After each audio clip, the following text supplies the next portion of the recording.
Hai, Assalamualaikum warahmatullahi wabarakatuh. Berjumpa lagi dengan pembelajaran kita hari ini di bab yang ketiga, yaitu klasifikasi materi dan perubahannya. Mudah-mudahan kalian hari ini selalu sehat walafiat dan selalu dalam lindungan Allah Subhanahu wa Ta'ala. Amin. Tujuan pembelajaran kita hari ini adalah yang pertama, kalian mampu menggolongkan karakteristik materi. Yang kedua, kalian mampu menjelaskan perbedaan unsur, senyawa, dan campuran. Apakah itu materi? Materi adalah segala sesuatu yang mempunyai massa dan dapat menempati sebuah ruang.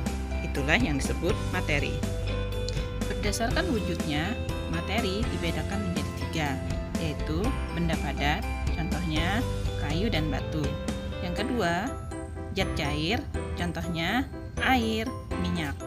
Dan yang ketiga adalah gas, contohnya gas dalam balon. Karakteristik dari ketiga macam zat tersebut adalah pada zat padat mempunyai bentuk dan volume yang tetap, sedangkan pada zat cair mempunyai volume tertentu tetapi tidak memiliki bentuk yang tetap dan tergantung pada tempat yang ia tempati. Sedangkan gas tidak mempunyai volume dan bentuk yang tertentu. Berdasarkan karakteristik partikel, maka pada zat padat jarak antar partikel zat padat sangat rapat. Pada zat cair, jarak partikel antar zat lebih renggang, sedangkan pada gas, jarak antar partikel sangat renggang. Partikel-partikel pada zat padat karena sangat rapat sehingga tidak dapat bergerak bebas, sedangkan pada zat cair masih dapat bergerak bebas namun terbatas. Pada gas, partikel gas dapat bergerak sangat bebas. Berdasarkan komposisinya, materi dapat dibedakan menjadi dua, yaitu zat tunggal dan campuran. Zat tunggal terdiri dari unsur dan senyawa, sedangkan campuran terdiri dari campuran heterogen dan campuran homogen. Campuran heterogen terdiri dari koloid dan suspensi, sedangkan campuran homogen terdiri dari larutan. Apa itu unsur? Unsur adalah zat tunggal atau zat murni yang tidak dapat diuraikan lagi menjadi zat yang lebih sederhana melalui reaksi kimia. Bagian terkecil dari unsur adalah atom. Contohnya besi, timah, seng, tembaga, dan nikel. Unsur di alam dapat dibagi menjadi dua jenis, yaitu unsur logam dan unsur non-logam. Contoh daripada unsur logam adalah aluminium yang dilambangkan dengan Al, aurum adalah emas yang dilambangkan dengan Au, argentum, perak dilambangkan dengan Ag, dan lain-lain. Sedangkan unsur non-logam contohnya adalah oksigen dilambangkan dengan huruf O, hidrogen dilambangkan dengan huruf H, karbon dilambangkan dengan huruf C, sulfur atau belerang dilambangkan dengan huruf S, fosfor dilambangkan dengan huruf P, nitrogen lambangnya huruf N, dan yodium atau iodin lambangnya adalah I besar. Unsur diberi nama dengan bahasa Latin berdasarkan penemu pertamanya atau tempat ditemukannya. Hal ini dilakukan untuk menghormati identitas penemunya atau tempat penemuannya. Simbol unsur dibuat untuk memudahkan dalam penulisan nama unsur, yaitu dengan cara menyingkatnya. Simbol unsur yang digunakan saat ini adalah yang dibuat oleh John Jacob Berzelius. Cara pemberian nama unsur adalah yang pertama, setiap unsur dilambangkan dengan satu huruf, yaitu huruf awal dari nama latinnya dan ditulis dengan huruf besar. Contohnya karbon. Bahasa latinnya adalah karbon, ditulis dengan lambang huruf C. Untuk unsur yang memiliki huruf awal yang sama, maka diberikan huruf kecil dari nama unsur tersebut. Contohnya kalsium, bahasa latinnya adalah calcium, maka ditulis dengan lambang Ca. Unsur-unsur tersebut selanjutnya disusun dalam bentuk sistem periodik seperti yang ditunjukkan pada gambar. Unsur yang memiliki sifat yang sama diletakkan dalam satu kolom. Unsur logam terletak di bagian kiri bawah, sedangkan unsur non-logam terletak di bagian kanan atas. Untuk unsur semi logam terletak di antara unsur logam dan unsur non-logam. Unsur logam dan non-logam memiliki perbedaan sifat fisika dan kimia. Berikut perbedaan sifat unsur logam dan non-logam. Pada logam berwujud padat pada suhu kamar, sedangkan pada non-logam ada yang berwujud padat, cair, dan gas. Pada logam dapat ditempa dan dapat diregangkan, sedangkan pada non-logam bersifat rapuh dan tidak dapat ditempa. Pada logam bersifat konduktor atau mampu menghantarkan listrik dan panas, sedangkan pada non-logam tidak dapat menghantarkan listrik atau non-konduktor kecuali grafit. Yang kedua adalah senyawa. Senyawa adalah gabungan dua unsur atau lebih yang dapat diuraikan melalui reaksi kimia.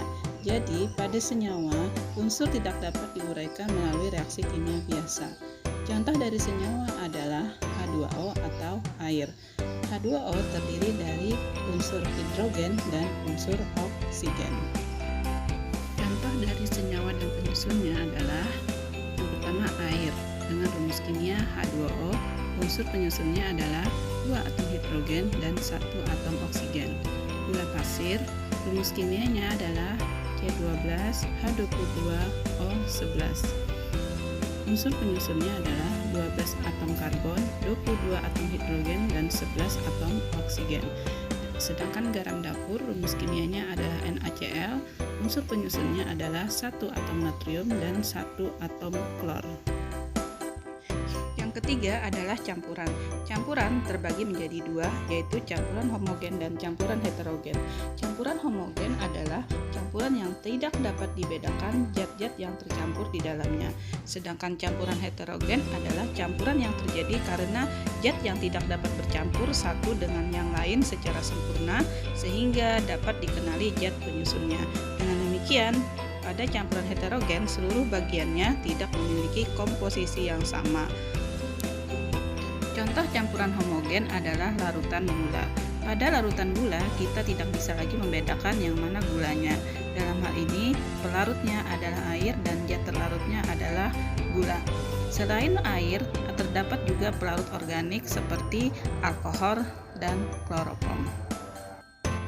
Contoh larutan heterogen adalah larutan antara minyak dengan air, di mana air dan minyak tidak bisa bercampur menjadi satu, sehingga masih bisa dibedakan antara minyak dan airnya.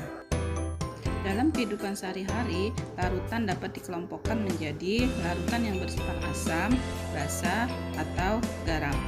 Ciri-ciri larutan yang bersifat asam adalah rasanya masam, mempunyai derajat keasaman atau pH kurang dari 7, dan dapat membuat lakmus merah menjadi berwarna biru. Sedangkan sifat basa mempunyai ciri-ciri rasanya pahit, derajat keasaman atau pH-nya lebih dari 7, dan dapat merubah kertas lakmus biru menjadi merah. Sedangkan sifat garam rasanya manis, asin, atau tidak berasa atau hambar, mempunyai derajat keasaman atau pH sama dengan 7, dan tidak dapat merubah warna kertas lakmus merah dan kertas lakmus biru.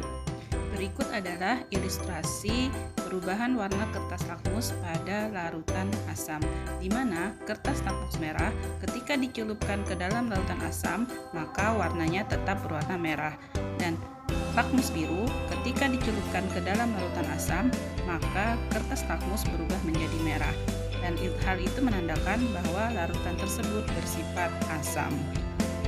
Berikutnya adalah ilustrasi perubahan warna kertas lakmus ketika dicelupkan ke dalam larutan yang bersifat basa.